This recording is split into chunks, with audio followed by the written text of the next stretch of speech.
Hello friends, welcome to SathyaRamkumar Rangolis.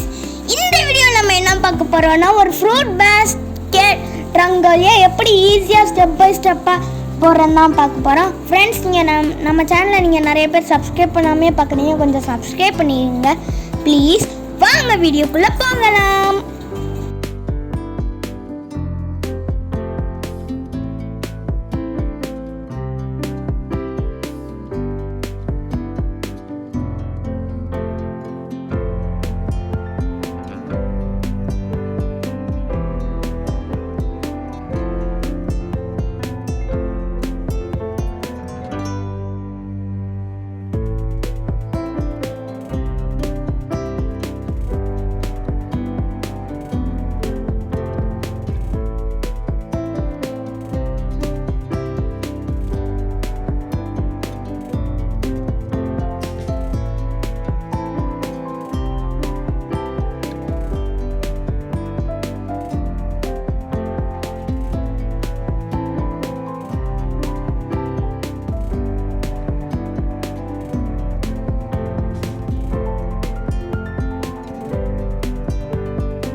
Friends, நீங்கள் நம்ம சேனலை சப்ஸ்கிரைப் பண்ணிங்கன்னா எங்களுக்கு ஒரு மோட்டிவேஷனாக இருக்குது ஃப்ரெண்ட்ஸ். மறக்காமல் சப்ஸ்கிரைப் பண்ணி லைக் பண்ணிடுங்க ஃப்ரெண்ட்ஸ். பாய், டேக் கேர்.